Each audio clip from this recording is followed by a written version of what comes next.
DTC और Delhi metro को धन्यवाद देने के लिए सोनिया गांधी, प्रियंका गांधी, राहुल गांधी, नीतीश कुमार, लालू प्रसाद यादव, योगी आदित्यनाथ, मुलायम सिंह यादव और अखिलेश सिंह यादव को दिल्ली के प्रेस क्लब में कायदे से एक साझा प्रेस कॉन्फ्रेंस करनी चाहिए ताकि पूरे मुल्क में संदेश पहुंच सके। शुक्रिया कहने की वजह है कि डीटीसी बस स्टैंड और एम्स मेट्रो स्टेशन इन तमाम नेताओं के गृह प्रदेशों और संसदीय विधानसभा क्षेत्रों से एम्स दिल्ली अपनी बीमारियों का इलाज कराने आए मरीजों और मरीजों के साथ आने वाले परिजनों को आसरा दे रही हैं। उन्हें बारिश, तेज धूप और गाड़ियों के तेज शोर शराबे से बचा रही हैं। यह और बात है कि आधी रात के बाद मेट्रो परिसर में से मरीजों और उनका इलाज कराने आए सगे संबंधियों को सीआईएसएफ जवान बाहर निकाल देते हैं और फिर वो खुले आसमान के नीचे सुबह होने का इंतजार करते हैं। एम्स मेट्रो परिसर को देखने के बाद तो ऐसा लगता है मानो ये किसी अस्पताल का बरामदा है। ये जुमला आपने भी कई बार सुना होगा। भारत का सबसे बड़ा अस्पताल all India institute of medical sciences यानी एम्स है। इसका मतलब ये हुआ कि एम्स एक ऐसा संस्थान है जहाँ पर हर बीमारी का इलाज है और स्वास्थ्य से संबंधित हर समस्या का समाधान भी। मगर ये सच के पार है, सच तो बिल्कुल नहीं, आप खुद देखिए। नमस्कार, आदाब, मैं जुबैर खान। इस वक्त हम देश के सबसे बड़े हॉस्पिटल यानी एम्स के एकदम सामने खड़े हुए हैं। यहाँ पर हम आपको बताएंगे कि मरीजों के साथ आए हुए परिजनों को किन परेशानियों का, किन मशक्कतों का सामना करना पड़ रहा है, जिनसे ना तो दिल्ली सरकार वाकिफ़ है और ना ही एम्स का जो प्रशासन है उसको इस बात का इल्म है। तो हम आपको ऐसे ही परिजन से आपकी बात करवाते हैं कि उनका क्या कहना है। सबसे पहले मैं आपसे ये जानना चाहूँगा कि आप कहाँ से आए हैं एम्स में, कौन से राज्य से आप यहाँ आए हैं दिल्ली में? मेरा नाम तो ऐसे महेंद्र सिंह है जी। मैं बिहार राज्य से पटना ज़िला का दानापुर डिवीज़न में शाहपुर थाना का बगल में एक उसरी शिकारपुर गांव है। मेरा पोस्ट भी उसरी शिकारपुर है, गांव भी उसरी शिकारपुर है, थाना शाहपुर है, ज़िला पटना, बिहार से मैं यहाँ अपने पोते के दिल में छिद्र का इलाज एम्स में कराने के लिए यहाँ आया हूँ। 2015 में मैं यहाँ अपने पोते के इलाज के लिए सबसे पहली बार इंदिरा इंस्टीट्यूट से ट्रांसफ़र होकर के यहाँ आया था। तो आप देख सकते हैं कि 2015 से और अब 2017 चल रहा है। 2017 का भी लगभग आधा जो वक्त है वो ख़त्म होने को है। तो मैं आपसे ये भी जानना चाहूँगा कि 2015 से अब तक जो आपके पोते का इलाज यहाँ पे इस हॉस्पिटल में हुआ है उससे आप खुश हैं, उससे आपको तसल्ली है? हमें यह बतलाया गया कि आप अपना अमाउंट जमा करो, ऑपरेशन चार्ज जो हॉस्पिटल का होता है वो जमा करो, ब्लड जमा करो, उसके बाद हम बच्चे का ऑपरेशन का प्रक्रिया करेंगे। कुछ समय पहले हमने कर्ज गुआम ले करके और 60,000 रुपया जो डिमांड था वो हम हॉस्पिटल का डिमांड जमा किए। 4 यूनिट ब्लड का डिमांड था जिसमें 3 यूनिट ब्लड भी हम किसी तरह से जमा किए। तो सरकार को आप ये नहीं कहेंगे कि भाई जो एम्स में इलाज होता है, एम्स को सबसे बड़ा हॉस्पिटल देश का माना जाता है, तो कम से कम इतना नहीं होना चाहिए कि किसी एक परिजन को ठहरने की सुविधा हॉस्पिटल के प्रशासन को देनी चाहिए? आपको नहीं लगता ऐसा? बिल्कुल ऐसा लगता है। और ये सरकार को कम से कम, केजरीवाल सरकार को, महोदय को कम से कम ये करना अनिवार्य होना चाहिए। क्योंकि पेशेंट जो आएगा, पेशेंट के साथ अभिभावक, गार्जियन उसका ज़रूर आएंगे। जैसे बच्चे हैं तो बच्चे खुद तो आ नहीं पाएंगे, बच्चे को ले करके हम आएंगे गार्जियन। तो पेशेंट के ठहरने के लिए जगह या गार्जियन को ठहरने के लिए कुछ तो व्यवस्था सरकार को करनी ही चाहिए। आखिर हम थोड़ा ही हॉस्पिटल को चार्ज देते हैं, तो हम देते तो हैं, इससे उससे कम से कम हमको 1 पैसे का भी हमारे सुख दुख में खर्च तो होना चाहिए, जैसे कहीं ठहरने का जगह। और बाकी ऐसे तो पानी वगैरह का जो है, शौचालय वगैरह का फ्री इनके पास है, लेकिन रात में ठहरने का कोई व्यवस्था इनके पास नहीं। ये सबसे बड़ी मरीजों के लिए और मरीज के अभिभावकों के लिए बड़ी दुखद घटना यह है। अच्छा, मैं आपसे भी जानना चाहूँगा कि आप भी अपने किसी परिजन के साथ यहाँ पे आई हैं इस आस में कि ये देश का सबसे बड़ा हॉस्पिटल है और यहाँ पे जो आपके कोई भी सगा संबंधी है उसकी बीमारी का इलाज सही तरीके से हो सकता है। आप भी इस आस में झांसी से यहाँ पे आई हैं, तो आप जो हॉस्पिटल का इलाज है या हॉस्पिटल की जो सहूलियतें सरकार की तरफ से आपको दी जा रही हैं उनसे खुश हैं आप? मतलब लाल बिल्डिंग से इलाज हो रहा हमारा, मतलब कैंसर पेट में बताई, उनने कह दी घर जाओगे 1 महीना की दवाई दी, वो बस हम कल की रेट फेंका दूसरा दी। और भी बस उन्हें दवाई लेके दवाई लेने हो गई, तो उनने कह दी कि अब कल मिलेगी, कल की परसों मिलेगी। अब जी बात बता रहे हैं, रेट बढ़ाते रहते हैं। बताओ मरीज हमारा चल नहीं पा रहा, सूजन भी आ गई इतनी सारी। मरीज आपका ये लेटा हुआ है यहाँ? हाँ जी, मेरा मरीज है। अच्छा, एक बात बताइए, आप यहाँ इसी मेट्रो स्टेशन पे जो गेट नंबर 1 है दिल्ली मेट्रो का एम्स पे, तो कितने दिन से आप यहाँ पे हैं अभी इसी तरीके से? हम यहाँ पे अभी शुक्रवार को आए थे। अच्छा, वहाँ घर से शुक्र को बैठे, शनिवार को यहाँ आए थे। 8 दिन हो गए, कभी 2-4 दिन यहाँ लेट जाएगी, 1-2 दिन रात में यहाँ लेट जाएगी, वहाँ ये जगह मिलेगी नहीं मिलेगी तो वहाँ भाग जाएगी, वहाँ से भगाएगी तो फिर यहाँ आ जाएगी। तो ऐसे जैसे मेट्रो पे आप लेटे हुए हैं तो यहाँ पे मेट्रो का जो स्टाफ होता है रात में वो आपको तंग नहीं करता कि यहाँ पे मत लेटिए, आप यहाँ से चले जाइए? वो तो करते नहीं, अभी तो मेट्रो वाले नहीं करते, जब गेट लगाए तो वे कह दे यहाँ लेट जाओ, जगह मिलेगी तो लेट जाओ, नहीं तो जाओ वहीं लेटो, जा कहते हैं। तो रात में ये पूरा भर जाता है जो रास्ता है, ये जो जहाँ से लोग गुजरते हैं मेट्रो में सफ़र करने के लिए, पूरा रास्ता भर जाता है क्या? जी हमसे पढ़ कितने पूरे लोग हो जाते हैं यहाँ कम से कम 2 से आदमी हो जाता है यहाँ पे रास्ते में? हाँ, आना जाना में यहाँ से लगा के वहीं तक। खाने को तो दान नहीं है, इलाज करावे वो पैसे कहाँ से ले आएंगे, वो कोई साथ में है नहीं, में विकलांग आदमी पड़ गई, वो बताओ ऑपरेशन खिलाना उनने मना कर दी, केमो खिलाने मना कर दी, सिकाई खिलाने मना कर दी, अब इसका हुए कि क्या करूँगी अब मैं। तो आपके साथ कोई और नहीं आया, आप अकेली आई हैं? जी मैं अकेली हूँ, भैया आए तो वो चला गया, कल चले गए, अब मैं क्या करूँ। और गाँव वहाँ बच्चा भी हैरान हो रहा है कि छोटा छोटा भी बच्चा फोन लगा। कोई बीमारी अभी इलाज हुआ आपका हॉस्पिटल? कछु नहीं हुआ, 3 महीना हो गए दे रहता है, अब मरे हो जा रहे। अच्छा, राम दी गरीबी पर गई, पैसा है नहीं यहाँ, जैसे तैसे डॉक्टर ने दवाई ली जो भेजो वो दवाई नहीं दे रहा हो। दवाई नहीं दे रहा हाँ हाँ, और कोई इलाज आने नहीं? आने कैंसर बता रहा, आने कछु बता रहा, कछु लूगा नहीं बता रहा। अच्छा अच्छा, हो करवा दो अगर हो तो तनक टेंशन हो जाए। हाँ हाँ हाँ। तो मतलब कोई इलाज नहीं हो रहा है यहाँ पे? हाँ। यही मच्छरों में रात में लेटे रहते हैं? तैयार लेटी रहता, साहब क्या करें अब।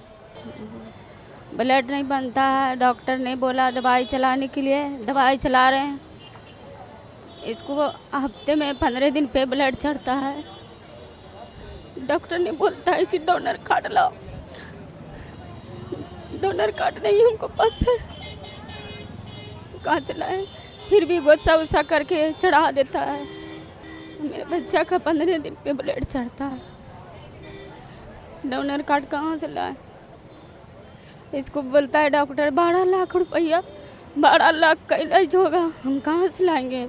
बोन मेरा बोलता है ट्रांसफ़र करने के लिए भाई बहन से मैचिंग होता है, वो भाई बहन का मैचिंग होगा तो बोलता है 12 लाख रुपया खर्चा पड़ेगा, तो हमको पास तो 12 लाख रुपया है नहीं। अब बोलते हैं कि सरकार के तरफ से फार्म भरते हैं तो मिलता है, अब पता नहीं मिलेगा या ना मिलेगा, इसी आशे पे बैठे हैं। आप मेरे पीछे की जो एक तस्वीर देख रहे हैं, आप साफ तौर पर देख सकते हैं कि सैकड़ों हजारों लोग यहाँ पे इस आस में आए हैं कि एम्स जो देश का सबसे बड़ा हॉस्पिटल है वहाँ पर तमाम बीमारियों का इलाज है।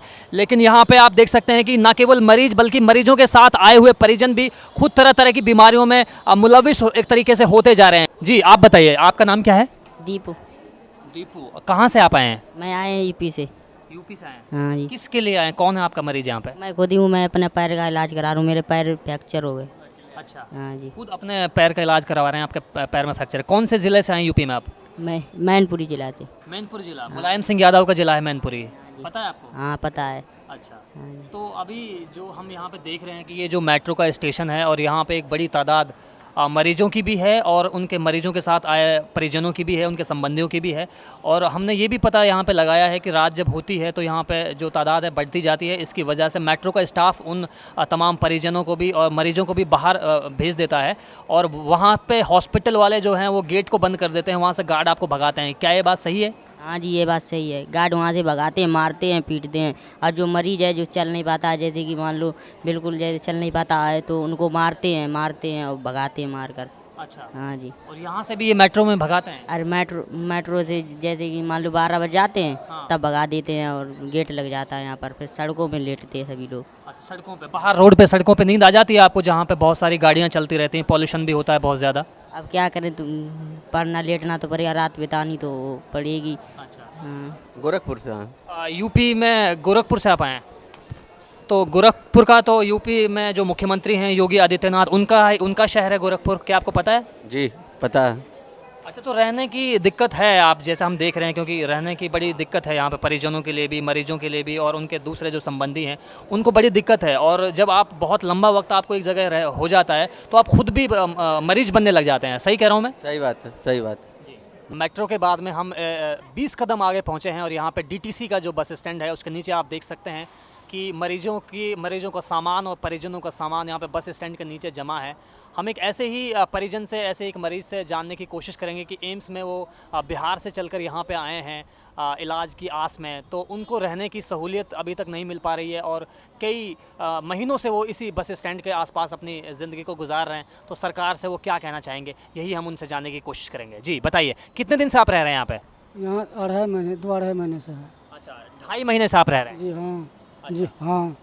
तो ये रात में जो पूरा इलाका है, ये जो मेट्रो के बराबर में जो है पूरा, ये पूरा भर जाता है रात में? हाँ, पूरे भर जाते हैं, पूरे भर जाते हैं। यहाँ से लेकर के वहाँ तक में कम से कम 700-800 आदमी रहते हैं। 700-800 जी हाँ, जी हाँ।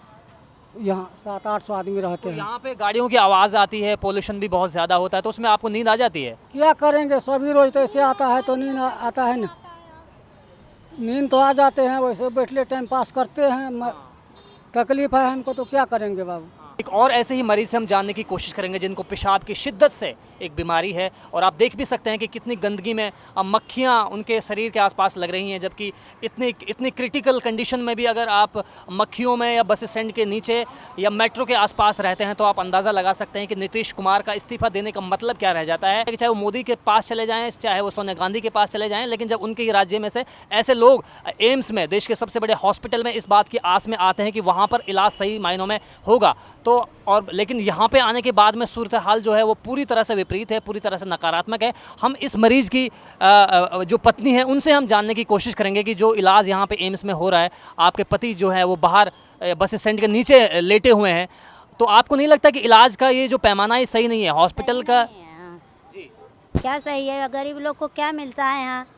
ना रहने का जगह है, ना तो इलाज का जगह है। यहाँ इलाज भी सही नहीं हो पाता है।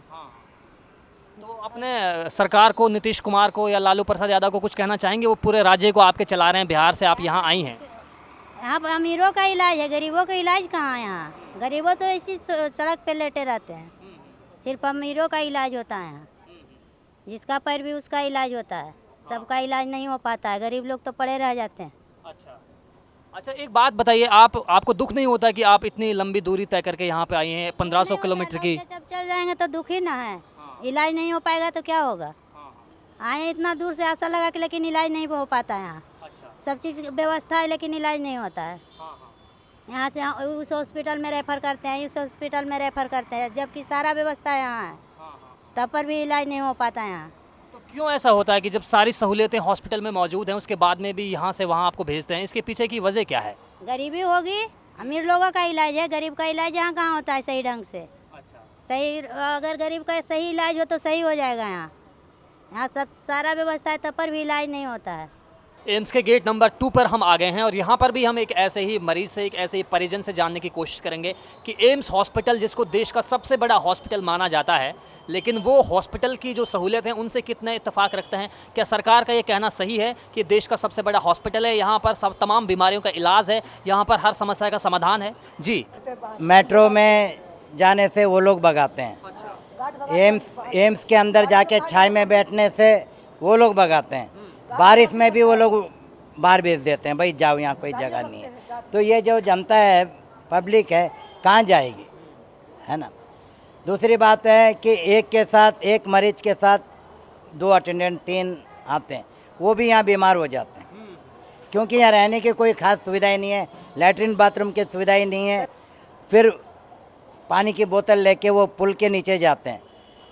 बीच में लिखा हुआ था जो बाहर शौच करेगा उसको 200 रुपया या 5000 रुपये जुर्माना, लेकिन वहाँ भी नहीं कर सकते। यहाँ भी जब कोई इंतज़ाम नहीं है तो कहाँ जाएगा लोग।